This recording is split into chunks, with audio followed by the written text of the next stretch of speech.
Bem, pessoal, hoje, segunda-feira, 2 de setembro, estamos nós aqui de novo, 8h30 da noite, para conversarmos sobre mulheres em situação de rua. Como a gente sabe, é a parte da população de rua atualmente mais sofrida, né?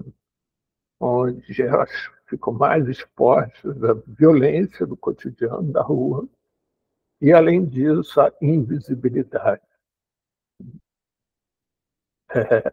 Estamos aqui reunidos, hoje menos gente do que na segunda-feira passada. Espero que as pessoas venham chegando aos poucos. E vamos nós. Cláudio, nós estávamos aqui conversando antes sobre exatamente uma questão que é vidas com qualidade.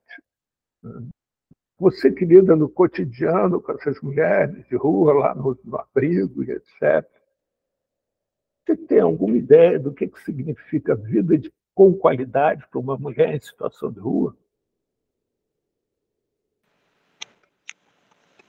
Então, né, é muito interessante isso, quando você conversa com essas mulheres, né? Aliás, antes, boa noite, meu nome é Cláudia, eu sou assistente social, eu atuo na Baixada Santista, em Praia Grande no SUS, e em São Vicente no SUAS. Depois eu gostaria que a Jennifer, a Edna e a Val se apresentassem também.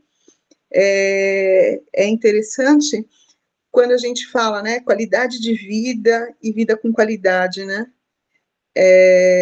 Qualidade de vida foi um produto que venderam para a gente lá na década de 90, 2000, que você trabalhando muito, você teria um padrão alto, casa nova, carro e tudo mais.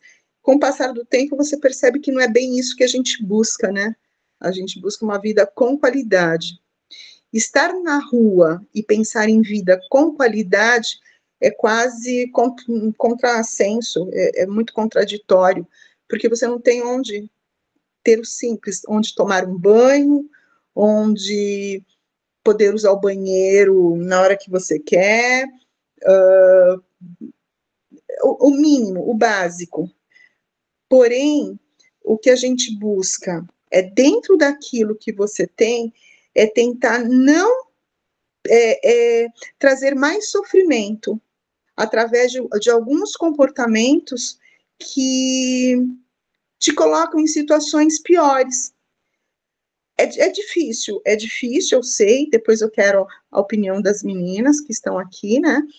Mas às vezes a gente se coloca em uma situação que a gente podia evitar justamente por não ter parado e respirado antes, né? Porque a gente está muito à flor da pele, não só em situação de rua, eu acho que toda a sociedade hoje está muito tensa, né? Está muito com os nervos à flor da pele mesmo. Alguém falou um pouquinho mais alto para você, já vem de voadora, como eu costumo dizer, né? Então, eu venho sempre trazendo essas reflexões nas conversas que eu tenho com as pessoas que estão acolhidas lá onde eu trabalho, né? Porque tá uma situação tensa para todos. E se você pode deixar o seu dia, né, o seu momento um pouco mais leve, não é engolir sapo, não. É só não levar a ferro e fogo que as outras pessoas, porque você não é o que as outras pessoas pensam de você. Não é o que os outros dizem de você. Você tem que ter aquela, lembra que a gente estava falando, né? A maturidade emocional, né? Que eu estava falando, que traz a saúde mental, né? Que tem a paz. É isso. Só para começar. Entendi. E assim, pensando nessa história toda, né, a gente fica pensando que as características e a posição que a mulher ocupa na sociedade, né, características como, por exemplo, menstruar uma vez por mês, né, de 28 em 28 dias, todas essas especificidades, o lugar que a mulher foi colocada como se ela pertencesse ao homem, como se ela tivesse que ficar à disposição do homem, e ainda mais estando na rua, estando carente, né? sob todos os aspectos, fragilizada sob todos os aspectos. Isso fica muito agravado, né, dentro deste lugar.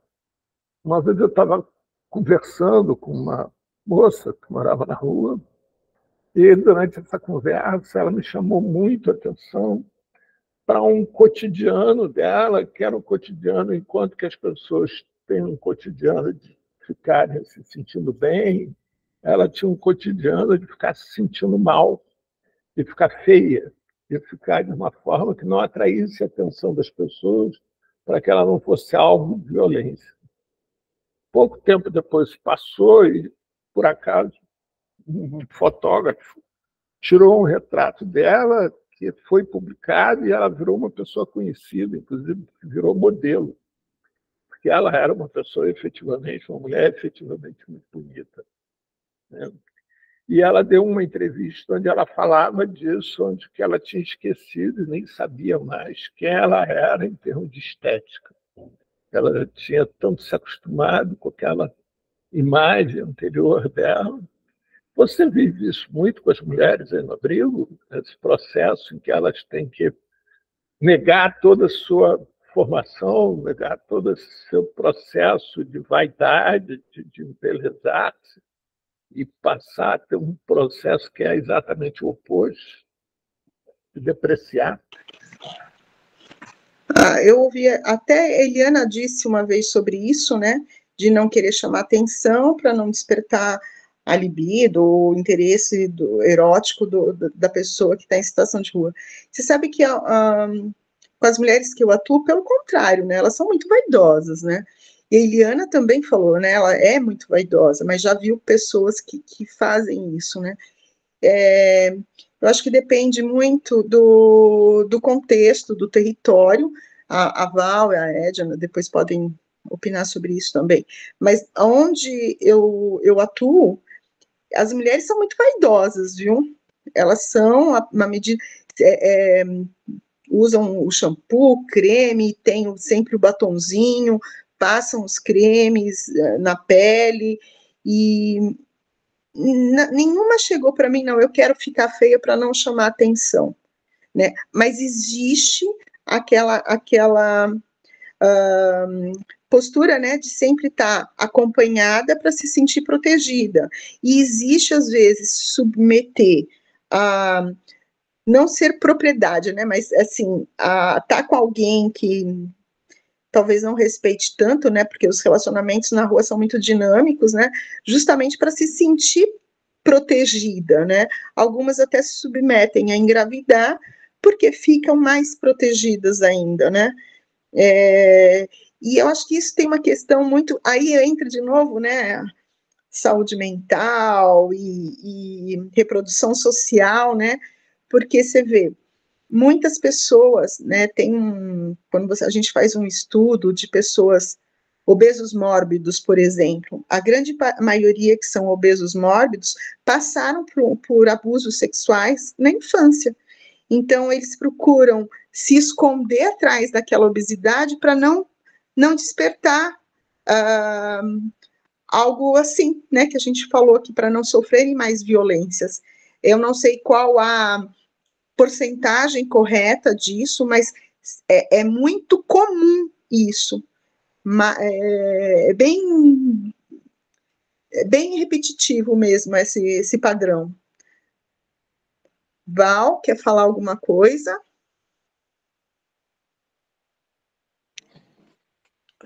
Eu ouvindo aí as conversas, os papos, assim, é uma realidade nua e crua, né?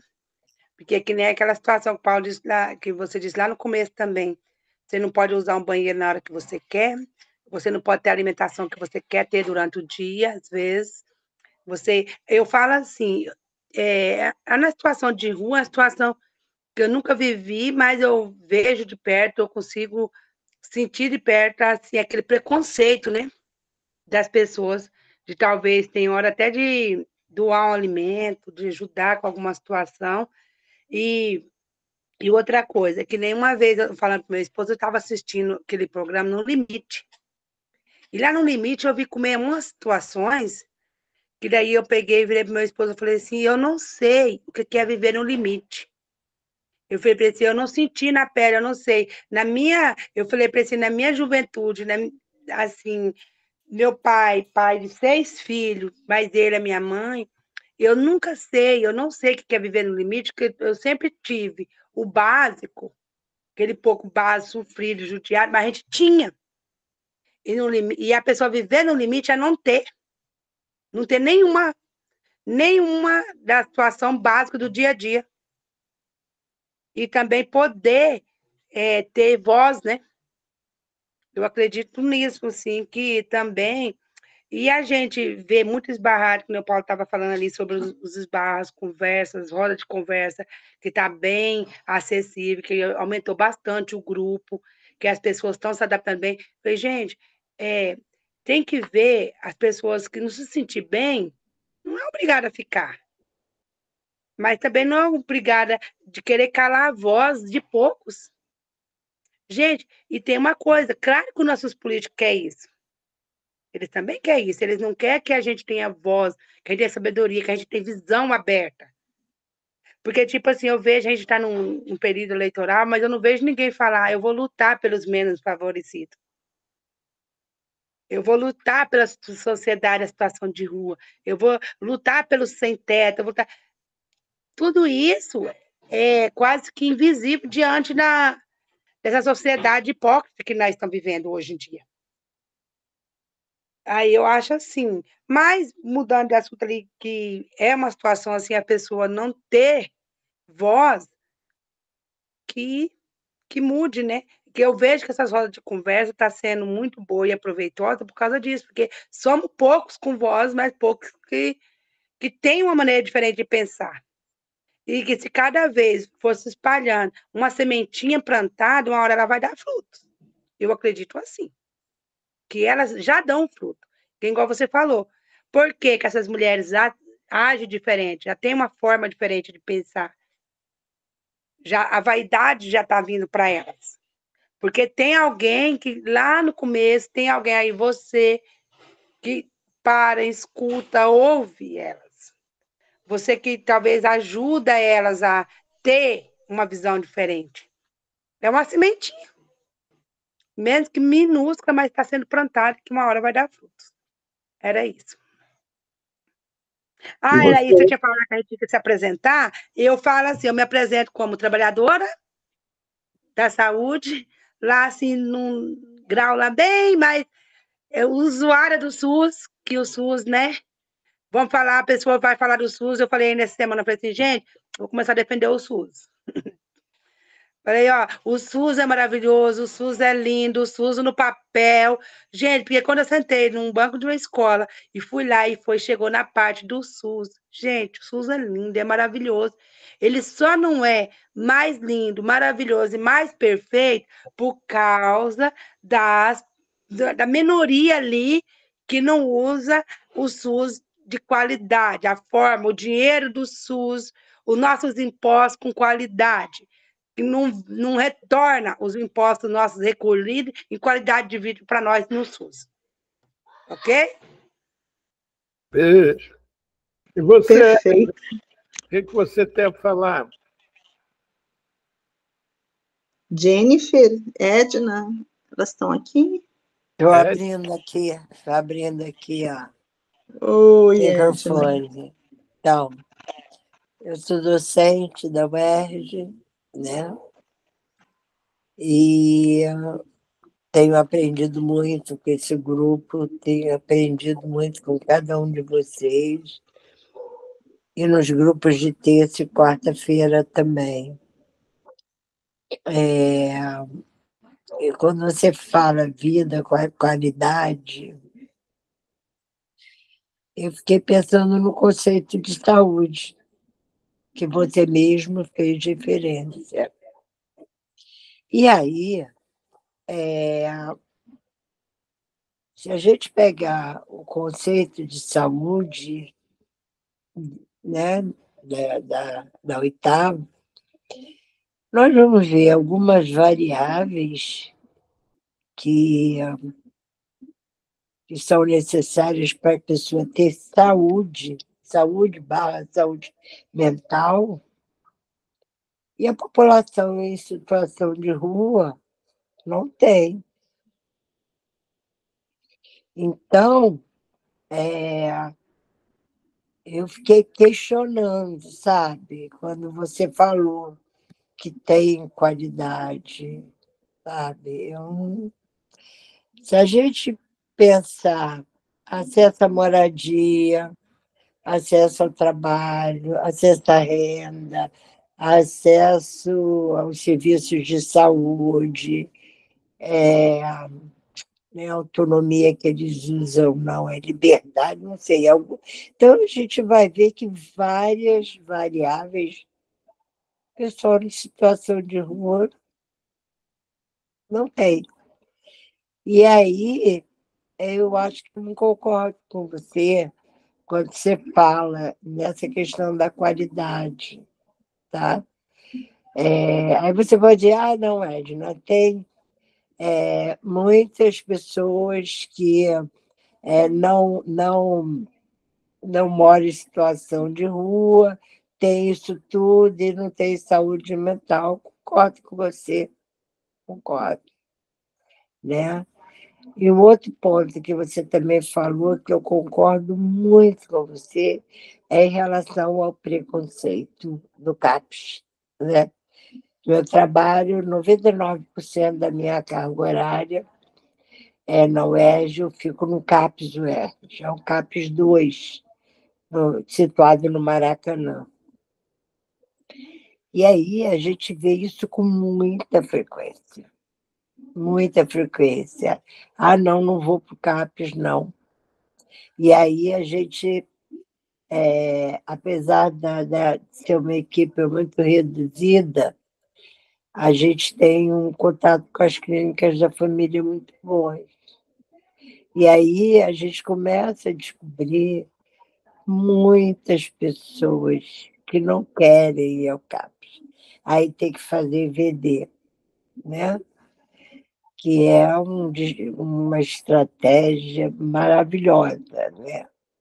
Mas que, pela deficiência de pessoal, né? E pela proposta do trabalho, né? do CAPES, que é o trabalho grupal, né? A nossa ida no território é importante, importantíssima, mas só fazer vender não dá conta. Nem é esse o objetivo, né? Então, esse preconceito existe, como existe o preconceito com a palavra loucura. E aí você vê isso na formação, na própria graduação, nossos alunos que escolhem, né, fazer enfermagem, muitas vezes eles têm muita dificuldade em falar que ou eles ou algum parente próximo tem um sofrimento psíquico, mas a gente está vivendo agora um lamentável fenômeno. Está existindo um número enorme de discentes com sofrimento psíquico. Tentativa de suicídio, depressão e ansiedade passou a ser lugar comum. A gente vê alunos recém-entrados na faculdade já com essa situação e que já tiveram tentado o suicídio até antes de entrar na faculdade. E lá no CAPES também, a gente tem visto que cada vez, né? Inclusive, a gente nem está preparado, tá? A gente está aprendendo a lidar com esses jovenzinhos que estão chegando no CAPES. Estão chegando com uma idade muito precoce. Depois da pandemia, sabe? São muito precoces. São dois trabalhos que a gente precisa aprender muito. É a questão do autismo, porque raramente chegava um autismo no CAPES de adulto, né? e tem chegado cada dia mais, e o jovem, porque existe um manejo bem singular, né? Com o jovem se comparado a uma pessoa no final da adolescência, como a gente estava acostumado, tipo 30 anos, 28 anos. Né? Então, o linguajar, a abordagem, tudo é diferente, precisa ser diferente. Né? Então, é isso. Mas, Edna, Diga. essas pessoas, esses jovens que estão chegando aos CAPs, eles chegam com que demanda? Olha, Paulo, eles chegam com um quadro de depressão severa, chegam já com um quadro de esquizofrenia aberto, tá? Bom, transtorno bipolar, mas vamos lá, é mais a questão da depressão. Transtorno de ansiedade severos que a clínica da família não consegue dar conta, e aí já com a questão com histórico de suicídio, etc. É isso. Você viu uma matéria que saiu no domingo sobre os suicídios no Brasil, que estão crescendo rapidamente? Eu vi na matéria do Globo, né? É. Eu vi. Você chegou a lê-la? Leio. O que você achou daquilo? Olha, eu não achei nada de diferente do que a gente tem visto, não. Aquilo ali retrata, chega perto da realidade. Eles colocam uma incidência, eu até separei aqui a matéria, que eu fico, a gente vai recortando, né? Igual a gente faz alguns recortes na vida. Eu recortei a matéria, eles fazem eles começam a matéria fazendo dados estatísticos, e eu não vi nenhuma novidade, não, sabe, Paulo? Sei. Só que, de repente, acho que para a sociedade de uma maneira geral, né? Ah, tá. Ele fala da questão agora que eu me lembrei, do suicídio do adolescente no Colégio Bandeirantes, né? São Paulo. Que é o colégio de elite em São Paulo, né? E aí a pessoa era negra, homossexual, bolsista. Bolsista, Então, nós lá no CAPES temos a gente, inclusive, está com um momento muito sério lá na UERJ. Não sei se é do conhecimento de vocês, Sim. Né? Nossos alunos estão, por exemplo, na enfermagem, estão acampados, já tiveram várias manifestações na UERJ, por conta, talvez a primeira faculdade de cotas no Brasil, e agora o governador cortou várias bolsas, né? E ajuda. Oi? Não foi o governador, não. Você não viu a matéria? Foi a reitora que cortou. Paulo, engana que eu gosto. A própria diretora admite. Eu acho que foram os dois. Ela não conseguiu segurar a onda. Assim, ela admitiu isso. Ela cortou junto com ele. Ela não conseguiu segurar. Entendi. Assim como o nosso auxílio educação e auxílio saúde dos servidores também não recebeu desde janeiro. Por quê? Porque estava fora da folha, né? Não estava incorporado no salário. Então, sem receber desde janeiro. Então, eu acho que ela não tem condições de negociar com o governo do Estado. Isso é o meu pensamento, posso estar errada e tal, mas... Porque essa reitora é uma reitora que tem vem do Instituto de Medicina Social, é da saúde coletiva. Eu mesmo fui uma pessoa que votei nela. Então, olha só, qual é a interligação que você percebe entre a questão do autismo, a questão das depressões, né, nos jovens?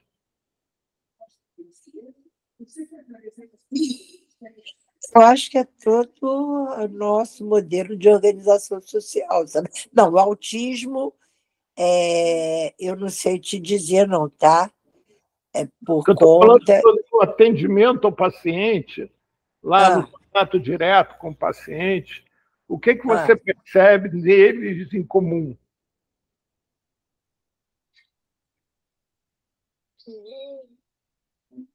Do autismo dos jovens? Do autismo, do autismo em jovens, jovens adultos, né? A depressão, esse quadro social Eu mais... acho que a gente... transtornos psiquiátricos. Eu acho que o autismo, a gente tem que, dependendo de como eles chegam, né? Porque uma coisa é o filho de alguém que tem uma condição social, econômica, etc, etc. Então, desde de recém-nascido não, porque não se pode diagnosticar antes de 4 anos, mas aos 4 anos já começa a ser extremamente estimulado, tá? E a outra coisa, pessoa, né? São alguns que chegam já numa idade mais avançadas no CAPS e depois chegam para a gente, né? Então, não dá para a gente, por exemplo, é claro que tem alguns princípios que a gente tenta lidar, tipo autonomia. Então, vamos lá, por mais simples que seja, olha só, não vamos pensar o que quer botar esse mato na boca, né? Pode dar o bicho e tal. Então, mas a gente existe uma certa um déficit intelectivo, né? Do autista severo, né? É severo, acho que fala 3, né? E eu sei que eu preciso me aprofundar mais na questão do autismo. Em relação à questão da depressão, eu acho que nossa organização social está produzindo isso, sabe? Não só a depressão, como a ansiedade severa. Você acha? Porque, assim, se a gente pensar que o suicídio é um fato muito subnotificado, né? Não é muito subnotificado. Espera que a Cláudia está com a mão levantada agora, que eu me atinei. Cláudia, você quer participar? Vamos lá. Oi. Oi. Então, vocês sabem que antes de qualquer pessoa cometer o suicídio, tem estudos, né? Não sei te falar qual é exatamente, né? Mas já tem estudos dizendo que essa pessoa, ou jovem, passou por 20 acolhimentos, 20 conversas no Sistema Único de Saúde, ou com 20 profissionais da saúde. Entendeu? Então, assim, eu concordo com a Edna, nós precisamos os trabalhadores, né, precisam procurar cada vez mais capacitação para perceber, inclusive nesses jovens, né, que estão passando por isso tudo, porque estão se normalizando muito as coisas. Ah, isso é mesmo, é do adolescente, ah, é a fase que ele está passando. Não, a gente tem que ter uma escuta qualificada, realmente por esse momento que o adolescente está passando, né? Porque nós estamos agora, não é à toa, né, no Setembro Amarelo, que a gente tem que conversar muito sobre isso, realmente, tá? Agora, isso quanto aos suicídios que você está falando, né, que está crescendo até com crianças de 12 anos, 14 anos, né? Por quê? Por conta do bullying, por mais que se fale de bullying, estão acontecendo a todo momento, está acontecendo, inclusive com adolescentes que são do espectro autista, né, são TEA, tem transtorno do espectro autista, sim, né, por mais que a gente fala, parece interessante isso, né, eu não assisto televisão, mas eu tenho certeza que todo momento na televisão está falando sobre isso, e essas pessoas que não saem da televisão, não saem da rede social, parece que não vê isso, né, então eu não... a abordagem que está sendo feita nas escolas está muito falha, tinha que ser feito com mais ênfase, né? Agora, dentro do SUS, o atendimento para adolescentes com TEA, jovens com TEA, com TDAH, a gente fica no limbo, porque a gente não tem, de fato, um serviço que acolha essas demandas. A criança, enquanto período escolar, 7 anos, 8 anos, é verificado esse transtorno, é passado para o CAPSI, é junto com o centro de reabilitação, quem tem mais condições financeiras, tem boas escolas, tem boas terapias, quem não tem, quem está no SUS, tem o centro de reabilitação e sim, o CAPSI. Mas quando se torna um adulto, que vai para o CAPS 2, não tem, de fato, um atendimento que deveria ter. Às vezes chega pessoas com 20 anos, encaminhado muitas vezes pela USAFA, pela Clínica da Família, Clínica de Saúde, ESF, UBS, com hipótese diagnóstica de TDAH ou de TEA. Mas você não tem um trabalho dentro do CAPS para isso. Você vai fazer o atendimento, o acolhimento, vai dar orientações, vai dizer quais são os serviços que tem no município, e aí a gente precisa trabalhar em rede, né, porque tem assistência social, que tem alguns centros-dias, SECOS, né, também, centros de convivência, tem algumas casas, como da PAI, né, a gente tem que ver tudo que tem disponível na cidade para dar esse atendimento. E juntamente com a agente comunitária, com a orientadora pedagógica, todo mundo junto. Isso é rede, para dar esse suporte para essa família. Porque, às vezes, o jovem com 20 anos não tem para onde correr, né?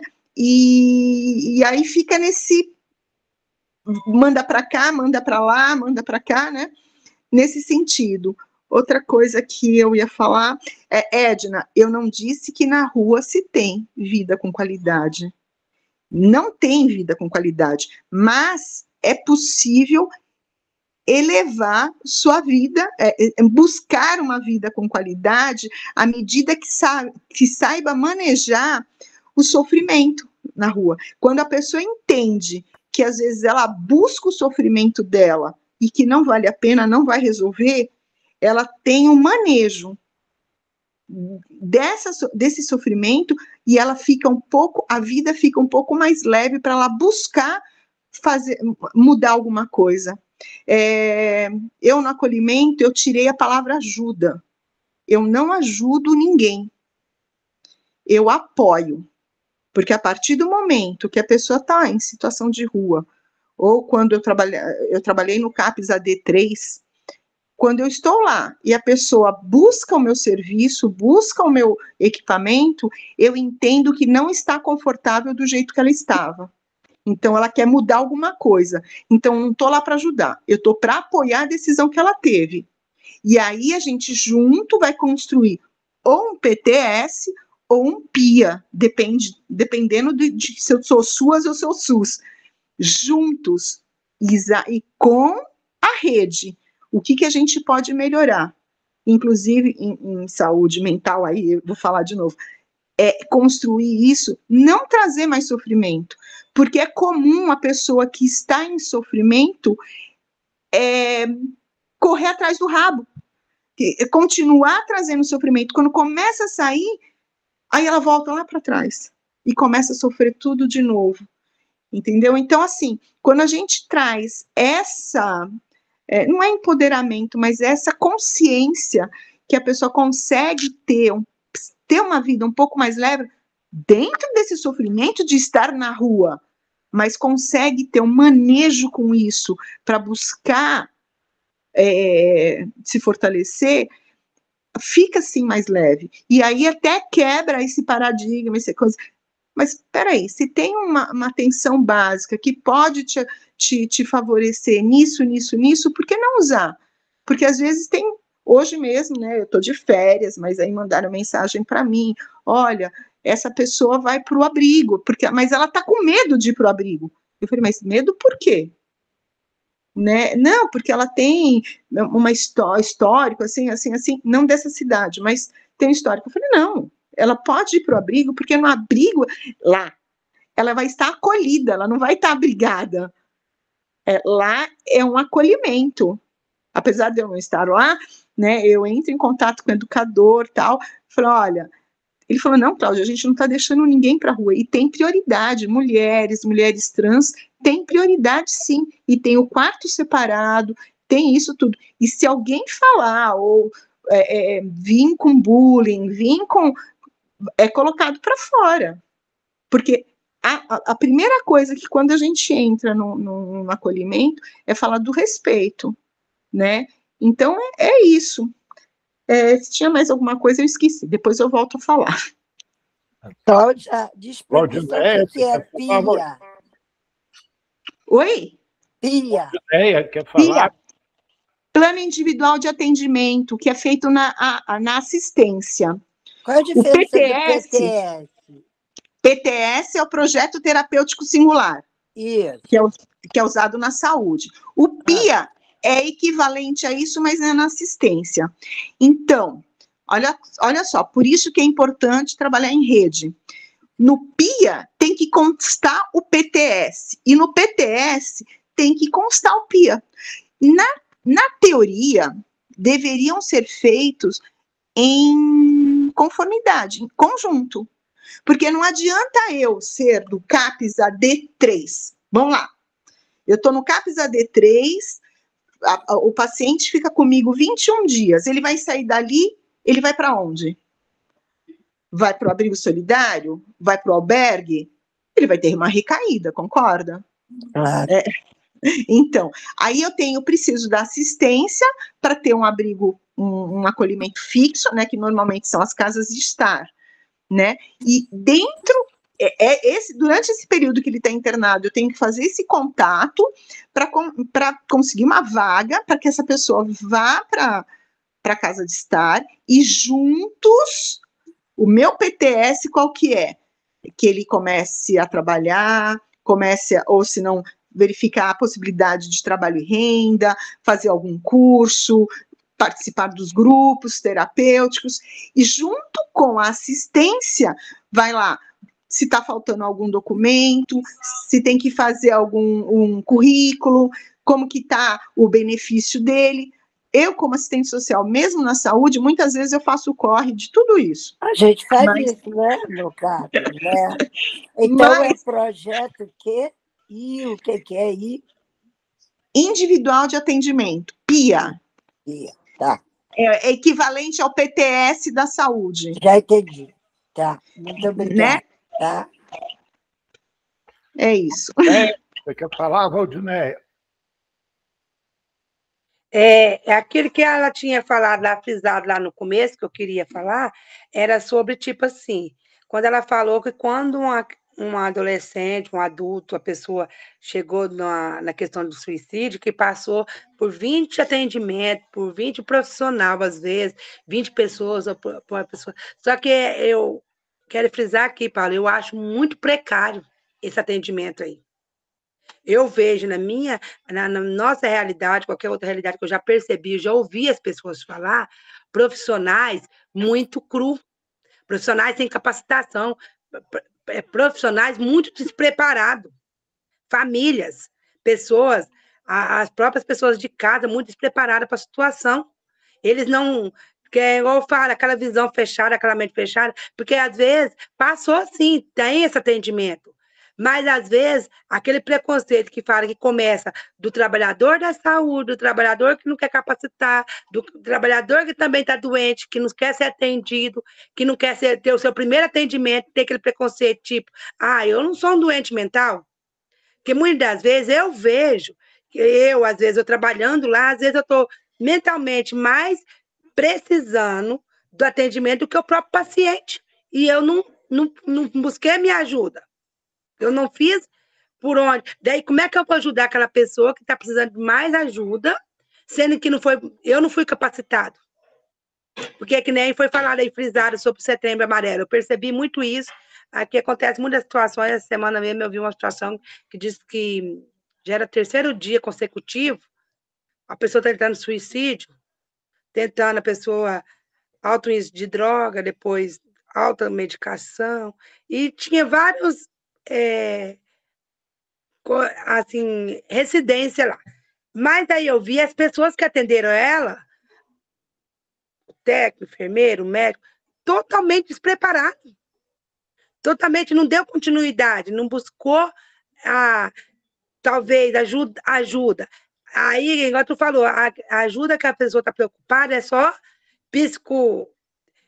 só medicamentosa. Chegou ali, medicou, põe lá, tranquilizante, a pessoa está lá, dormiu, acordou, mas a pessoa e continua de qualidade. É aí que eu falo, não adianta daí buscar uma, 2 vezes, 3 vezes, talvez tem que buscar uma única vez, mas uma ajuda de qualidade, que está faltando muito profissional de qualidade nessa área. Bem isso, Val. E assim, e é interessante, na saúde, agora você imagina na população em situação de rua, que a sociedade toda fala, não, aquele lá é cracudo, é bêbado, é lixo. Então, quando chega no pronto-socorro, as pessoas não querem nem chegar perto, porque só vai dar dor de cabeça. Só que a gente esquece que na saúde, né, isso que não pode se esquecer no CAPS, principalmente no AD. A pessoa recaiu, voltou, vai ser acolhida sim. Recaiu de novo, voltou, vai ser acolhida, e de novo, e de novo, e de novo. É esse o papel do servidor público dentro da saúde. Quantas vezes tiver recaída, você vai acolher. E sempre. E às vezes o que acontece na assistência social, né, que se coloca algumas condicionalidades que não bate com a saúde, né? Porque às vezes está no abrigo, veio um pouquinho com cheiro de álcool, às vezes não deixa entrar. Mas será que naquele momento não é o momento que ela mais precisa que entre, que tome um banho, se alimente para conseguir dormir à noite, para conseguir tomar um remédio, que se estiver indo para o CAPS, né, para o CAPS, tomar um remédio, para no outro dia poder levar o dia inteiro, né, não ficar lá jogado na rua, né, é justamente nessa hora. Porque, por isso que a saúde precisa da assistência, a assistência precisa da saúde, e não ficar um jogando no outro. Só que a assistência tem muito que entender sobre acolhimento nesses momentos de crise. E a saúde, aí, infelizmente, aí o que a gente tem? Alguns funcionários públicos e outros servidores públicos, né? Essa é a diferença nesse acolhimento, porque eu já vi gente chegar no CAPS AD, não poder entrar porque estava bêbado. Opa! Mas e aí? E se ele foi naquele momento que ele precisa daquele momento. Se, não é porque só aceitar ele que ele está sóbrio. Porque aceitar ele que ele está um pouco mais... eu não sei, é uma situação que não... Então, eu questiono muito tem isso. Tem um servidor e tem um público. Tem aquele que está lá só pelo salário, mas... Aí a gente fala nisso e a gente traz muito isso nas conferências. Por isso que o controle social é importante. Como que a gente faz política pública? E é isso que a gente tem que trazer muito nas nossas discussões. Como a gente muda essa situação? São nas conferências. Porque na conferência que a gente vai levar o que a gente, né, o que a gente pleiteia. E isso os trabalhadores sempre falam sobre a educação continuada, tanto na saúde quanto assistência, e aí independe dos trabalhadores. Aí vem de gestão, que é uma coisa superior, né? Falar em conferência é muito interessante. Teve a última conferência, andei em umas 2, 3 conferências, nem sempre posso estar presente, porque se você está de plantão, se você está de serviço, fora de cogitação. Aí, na minha folga, eu falei, eu faço questão, quero estar lá. Aí, a última conferência que teve foi sobre o SUS, né? Trabalhador, servidor... As pessoas não entenderam a mensagem. Usuário do SUS, trabalhador do SUS, usuário do SUS, pessoal do SUS, ninguém foi. Contava-se as pessoas a dedos, contava lá, ficava dividindo as opiniões e assim, igual você falou, para que existem as conferências? Para nós dar o nosso grito para nós mudar as questões, as coisas que estão erradas lá dentro. Aí eu cheguei, comecei a questionar para pessoas, por que vocês não estavam lá? Era para mim? Era para você? Eu falei assim, gente do céu. Eu falei, aonde nós vamos chegar? Aonde que nós queremos, como nós políticos, como servidor, como usuário, como trabalhador. Gente, quem somos nós? Tem hora que as pessoas não sabem quem somos, o que queremos. Aí, tipo assim, é que nem eu falo, é muito fácil não estar lá na qualidade de vida deles, mas não significa que hoje eu não estou, que amanhã eu não posso ser eu. E outra, e a nossa realidade aqui é só o SUS. Particular, privado? Tem. A terceirizada? Tem. Gente, mas é 100 quilômetros, 120 quilômetros, 150 quilômetros, 1.000 quilômetros para ir buscar um tratamento de qualidade. Nossa, que é a realidade aqui do CAPS, uma clínica psiquiátrica, é 1.000 quilômetros. É a fila do SUS. Olha a nossa realidade. Vocês estão falando da realidade aí que vocês vivem, uma realidade que vocês lidam, uma realidade de vocês. E nós aqui, essa realidade aqui que não falo, nosso hospital é um hospital pequeno, de pequeno porte, não tem clínica particular, está começando agora, nossa realidade no interior, do interior mesmo. Mas, gente, é que nem eu falo, já que é um hospital que tem todo atendimento, mas tem assistente social fora do hospital, assistente social no hospital, tem assistente social, sei lá das quantas. Gente, na hora de ela funcionar, a gente vê a precariedade que está louco. O atendimento ali, essa busca do profissional ali, ele tem que estar preparado. O médico, o enfermeiro, o técnico, sei lá, eu falar, a zeladora. A zeladora. A gente tem que estar preparado psicologicamente para certas situações, certa realidade. É a nossa realidade. Agora, Val, deixa eu só fazer um adendo, né? Cláudio, peraí que a Marília... Não, eu só vou fazer um adendo. Peraí, deixa a Marília... A Marília quer falar, deixa a Marília. Chega lá, Marília. Oi, gente. Chega lá. Me ouve? Você estava querendo falar? Eu comentei até lá no chat. Eu estava comentando que assim, realmente é uma dificuldade muito grande com as equipes profissionais, né? Até mesmo na saúde mental. Às vezes eles acham que não sabem o que é apoio matricial, não sabem direito o que é redução de danos. E quando a gente vai ensinar ou ou trazer alguma informação, acham que estão querendo trazer mais trabalho para eles, né? Na atenção básica, isso é pior ainda, né? E, ou seja, a gente é difícil, né? A própria rede ela tem muita resistência a fazer as coisas como elas precisam ser feitas, como é preconizado, né? Pelo SUS, pelas portarias, né? Pelo Ministério da Saúde. É muito complicado mesmo, né? E quando você consegue implementar alguma coisa, ver a coisa funcionando, começando a funcionar, muda de gestão, aí vem a rotatividade, sai um monte de gente, entra uma nova leva de pessoas, né, de processos seletivos, de indicações, às vezes até como gestores, que nem sabem, não sabem nada sobre o serviço, quanto mais sobre os modos de cuidado, né? Então, assim, é um desafio, gente, todos os dias. Eu já entendi que a gente não pode desistir, que a gente tem que persistir em contribuir da forma que a gente pode. Mudou o quadro todo de trabalhadores? Quem é concursado? Vai lá, continua, passa informação que você aprendeu antes, né? Quem tem oportunidade de fazer algum trabalho ali com os trabalhadores, faz e passa tudo de novo, entendeu? E de grão em grão, as coisas vão sendo reiniciadas. O pior é se a gente desistir e deixar de lutar para que aconteça como deve acontecer, né? Eu estava comentando no grupo, né, que eu conheço profissionais que saíram, por exemplo, do CAPS-AD porque tinham que trabalhar com redução de danos.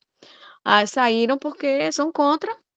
Eu conheço aqui no município próximo uma pessoa que foi colocada como a responsável pelo matriciamento, né? É a pessoa que iria estar, digamos assim, sendo uma ativadora, né?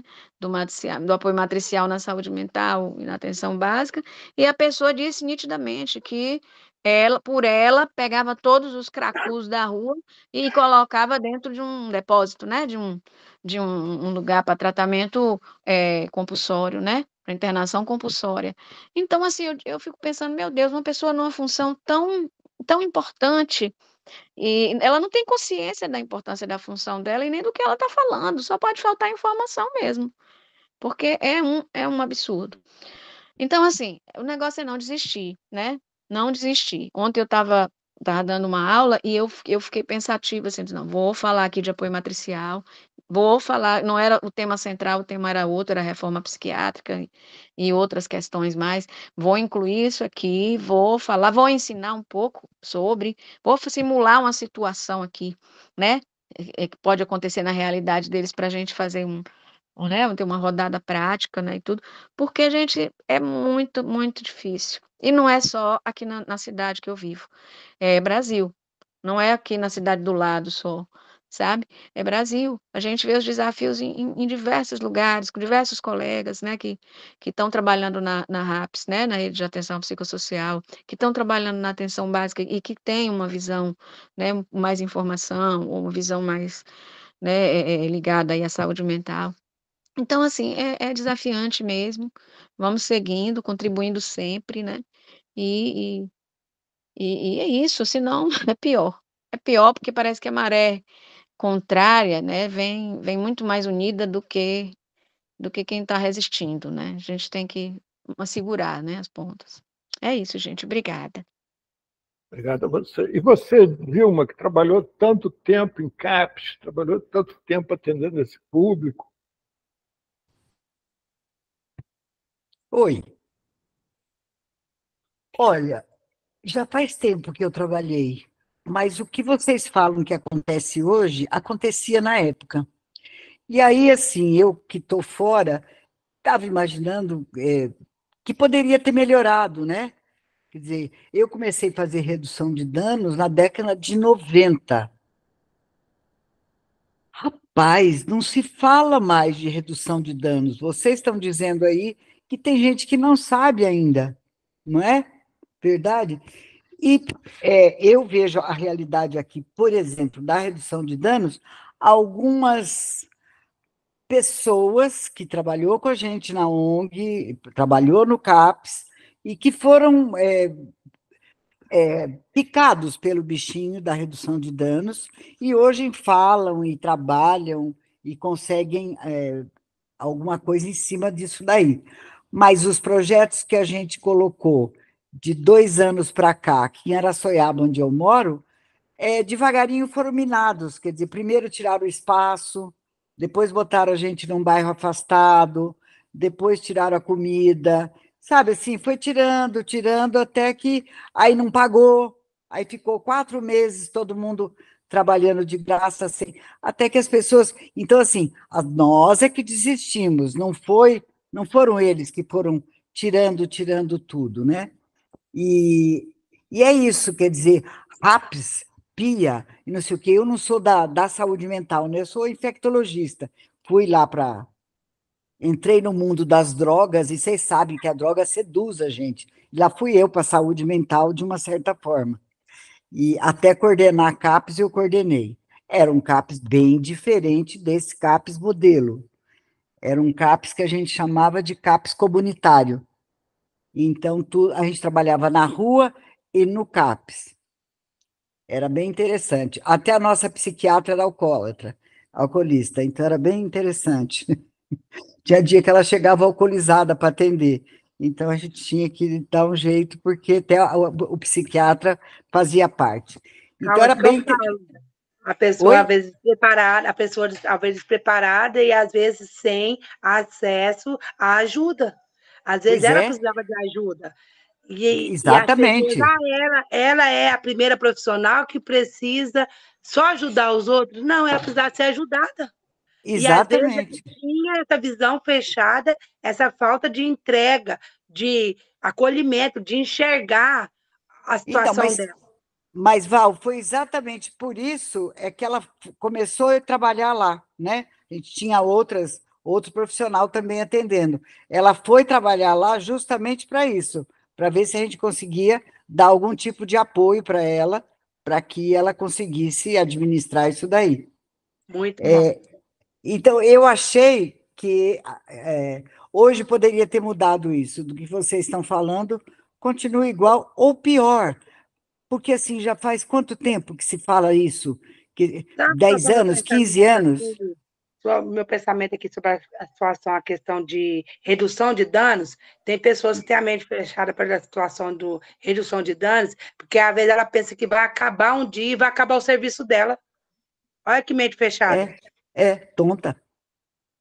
É, eu vejo assim, quando eu vejo, tem situações, mas se acabar a redução de danos um dia, eu vou trabalhar no quê? Eu vou continuar nesse serviço, eu vou ganhar até no meu salário de onde?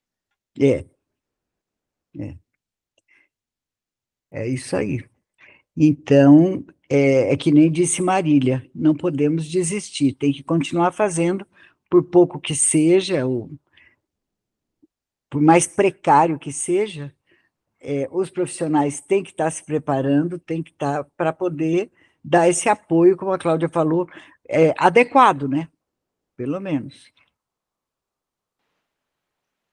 Mas você sabe que eu tenho percebido, o nosso maior desafio, a gente estava conversando aqui, a Marília está falando, Vilma, você está falando, né, da saúde em si.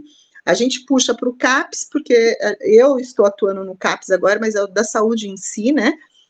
Primeiro que trabalhar em rede é muito difícil, não entenderam ainda a importância de uma agente comunitária no território, gente, assim, fundamental, né? Essa pessoa que conhece todo ali, né, o território. E outra, aí eu trago a nossa angústia de trabalhador, quando você quer fazer o que o CAPS seja o CAPS de fato, e você não, a maioria da equipe não entende isso. Né? Então, assim, fazer o trabalho aqui do advogado do diabo, né? Porque algumas pessoas, uma equipe de 12 pessoas, 3 não consegue levar um CAPS nas costas, entendeu?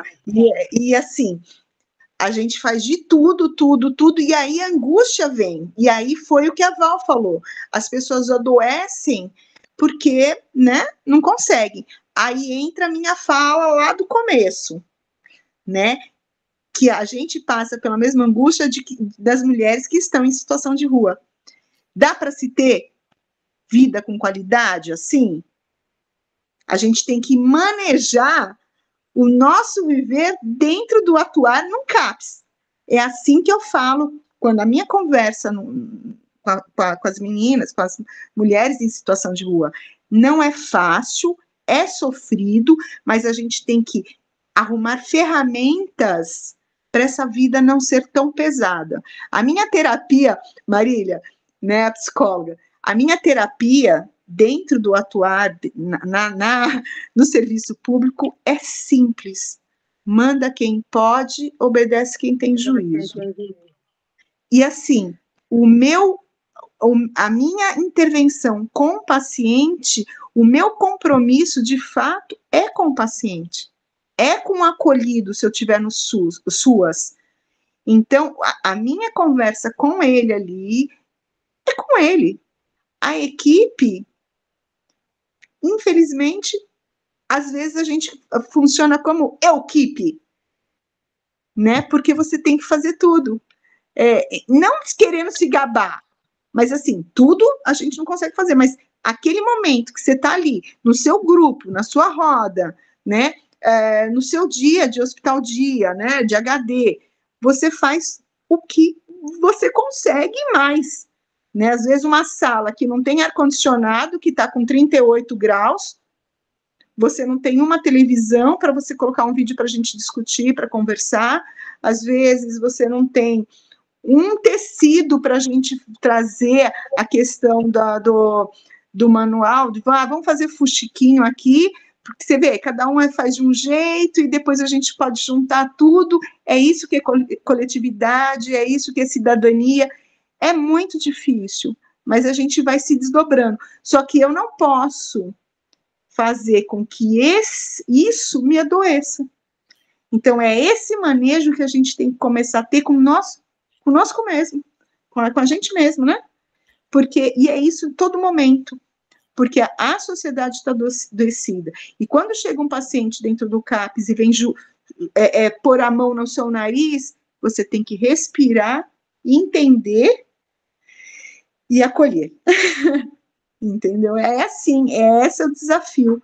É trabalhar em equipe e trabalhar contra o desmonte. Não é à toa que as conferências do ano passado, as duas, da assistência e da saúde, foram reconstrução.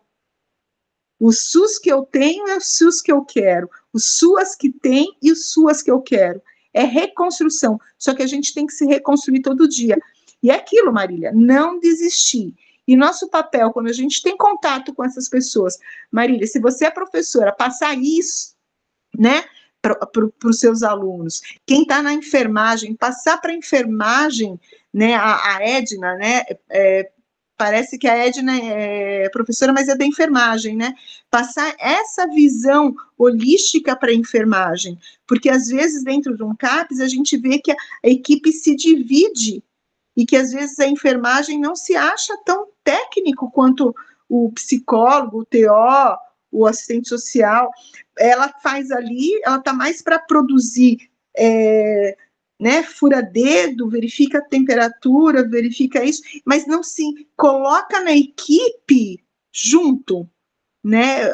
Não sei se é pela formação, pela falta de educação continuada, mas às vezes você vê lá longe, né? E quando você vai buscar, a equipe não entende, né? Aí é você que é piegas. É isso. Eu ficaria aqui conversando a noite inteira sobre isso. Marília, você quer fazer uma observação? Depois Edna.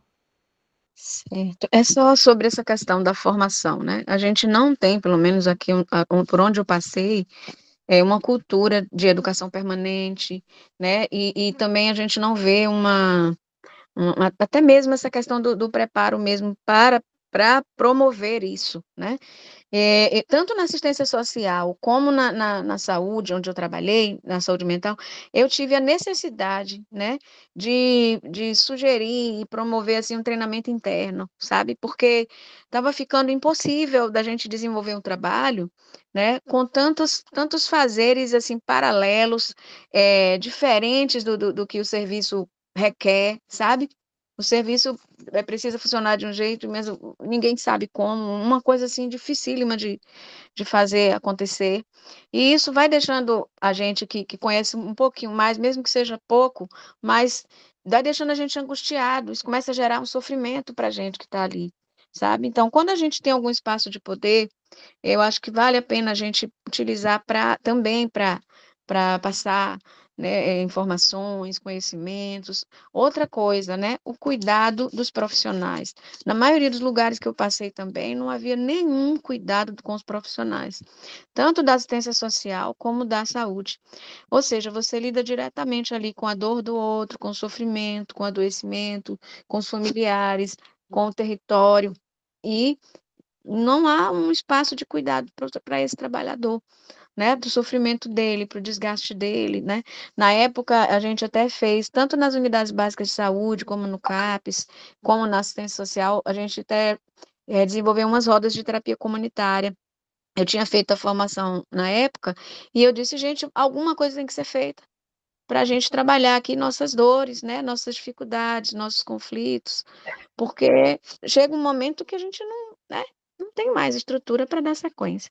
Mas é isso, gente. Obrigada. Edna?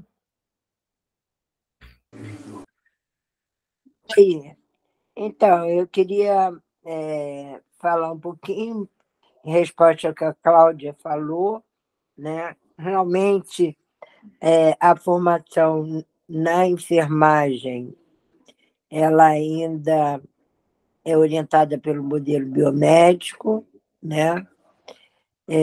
Nas públicas, nas universidades públicas, se tem um cuidado de ter uma carga horária no projeto pedagógico maior para a saúde mental.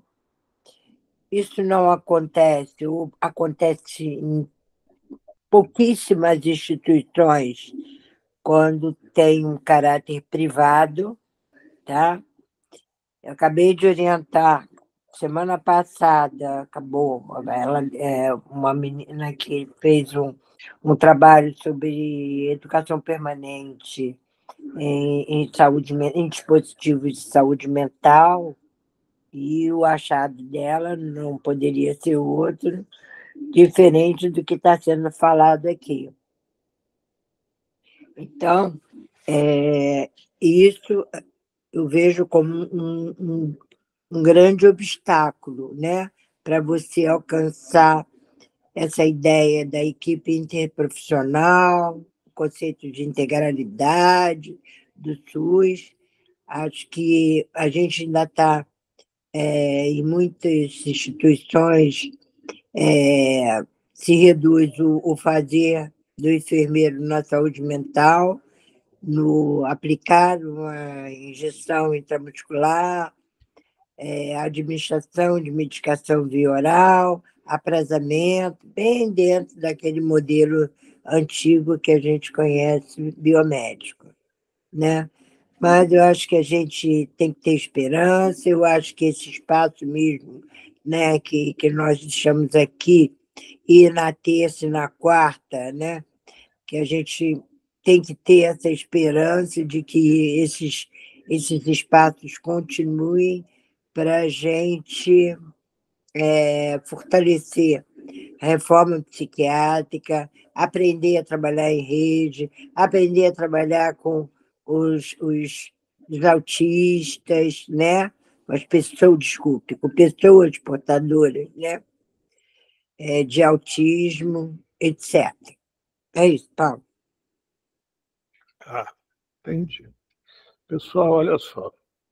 Eu tinha um monte de coisa para falar, mas não vai dar tempo, então vou tentar resumir.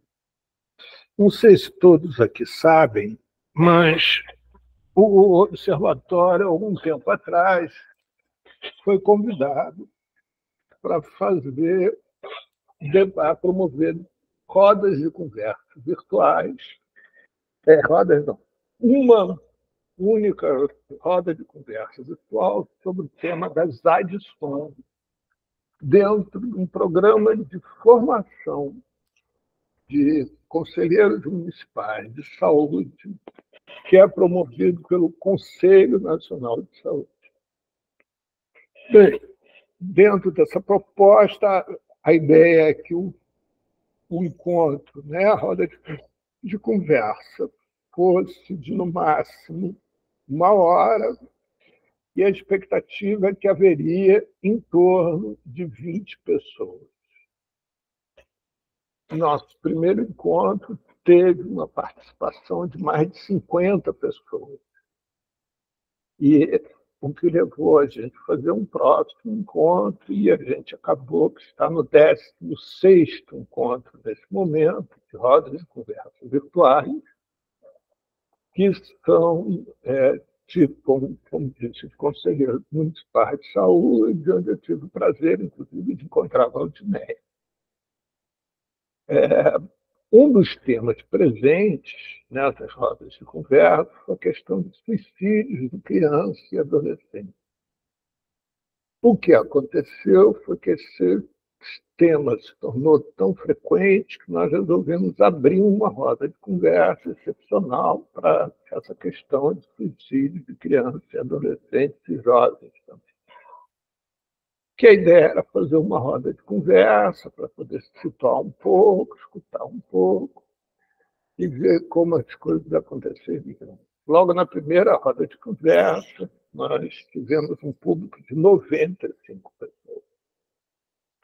E, nesse momento, nós estamos indo para a 7ª roda de conversa também. Então, essas pessoas que participam da roda de conversa são pessoas assim, do interior do Brasil mesmo, né? Interior de Roraima, de Rondônia, do Amapá, do Amazonas, do Acre, Nordeste, todas as regiões do Brasil. Com uma sabedoria, um conhecimento muito, muito grande, mas, ao mesmo tempo, com uma necessidade de serem escutadas, de conversar, de debaterem sobre temas que são temas esses proibidos, né? E, principalmente, são tratados quase que majoritariamente dentro da questão religiosa, né? Que é as religiões hoje espalhadas pelo Brasil são as instituições mais presentes nesse nosso território, infelizmente. Bem, com o Estado totalmente ausente, seja municipal, estadual ou federal.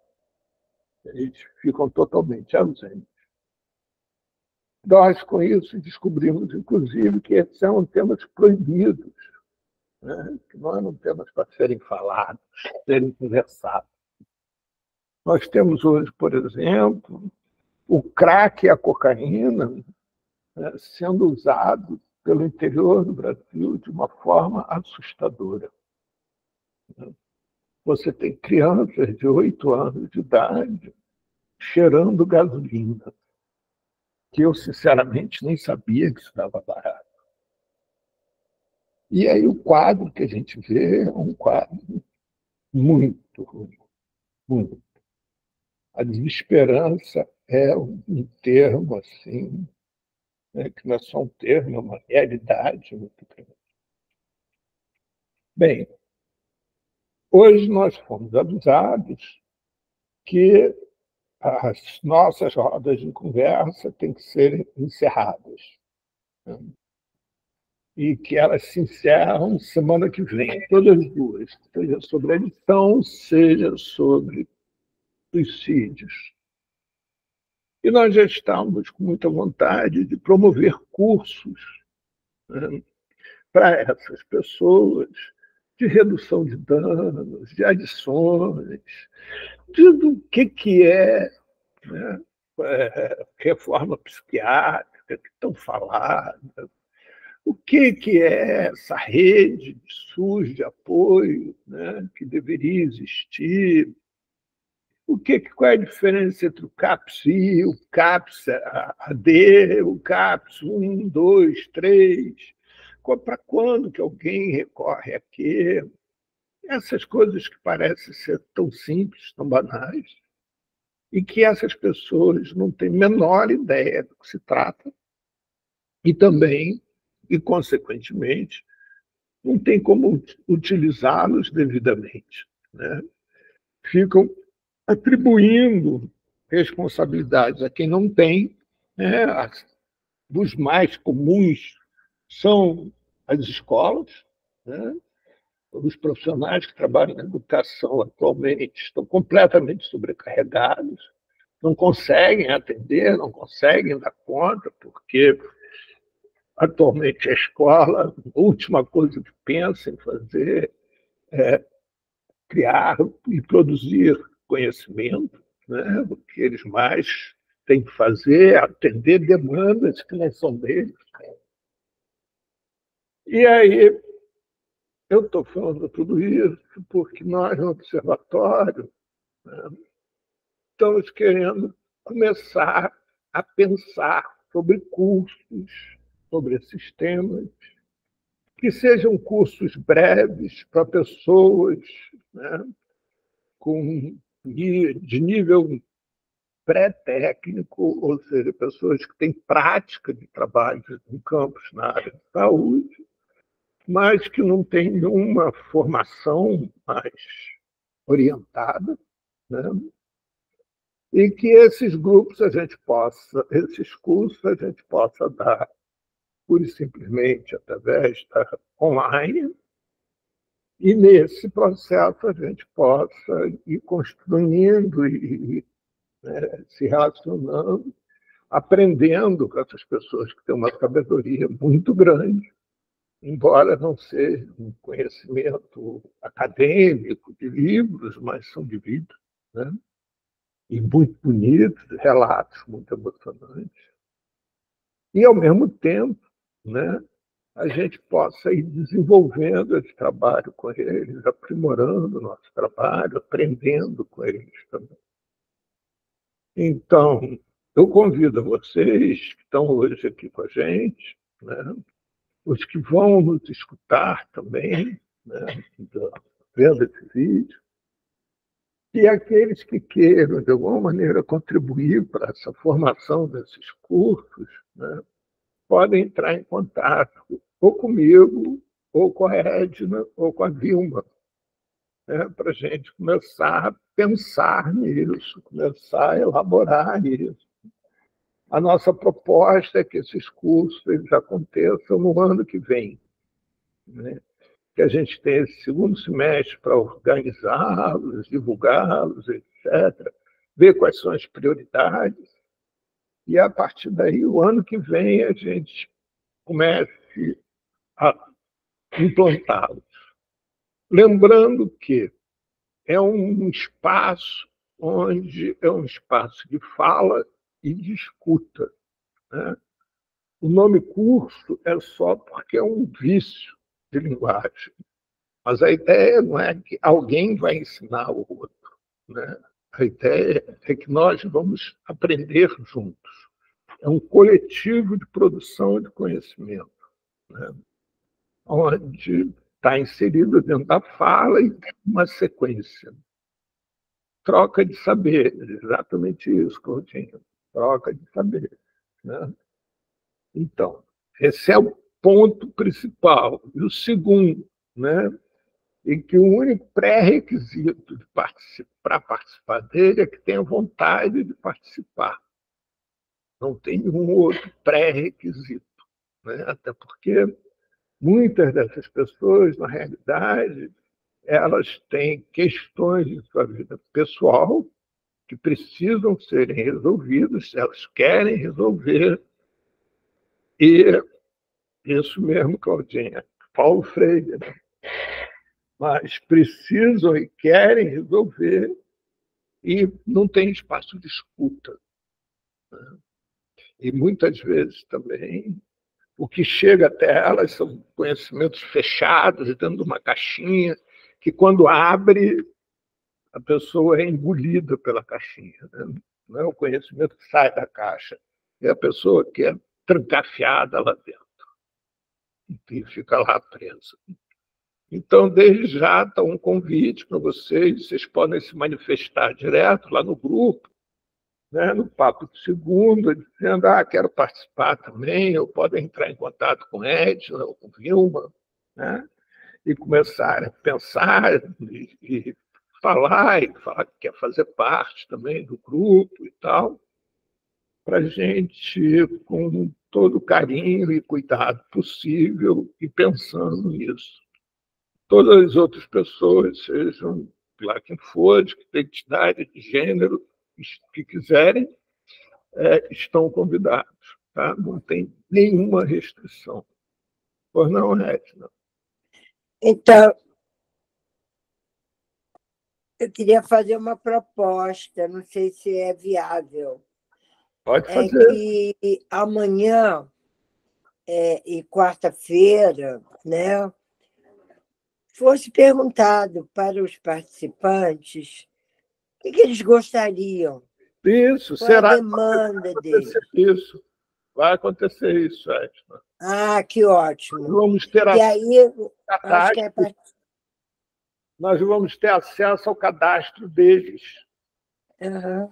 Entendeu? Mas o que eles querem, quais são as dificuldades? Sim, isso A partir tudo dessa, né? A gente não trabalhar nada amanhã e quarta-feira, e sim registrar, né, essas demandas. E, se eles autorizarem, ser gravado, porque aí a gente pode depois olhar essas gravações não, e aí... Edna, não autoriza ser gravado. No primeiro momento, não? eu já vou te adiantar a todos, né? Para não criar muitas expectativas. O que eles autorizam e farão nós vamos escrever uma carta convidando as pessoas a participarem do nosso grupo. Então, para que as pessoas migrem para o nosso grupo, e ao migrarem para o nosso grupo, aí sim a gente vai ter acesso a eles total, e aí vamos poder fazer tudo isso que você está sugerindo. Entendeu? Tá bom. E como também eu tive agora num congresso internacional que teve lá na UF, lá em Niterói, e tiveram 1.500 inscritos, e nós vamos ter acesso a esse cadastro também. Então, desse pessoal do SUS, são mais de 1.000. E esse pessoal lá também, lá de Niterói, também é um número bastante significativo. Tá?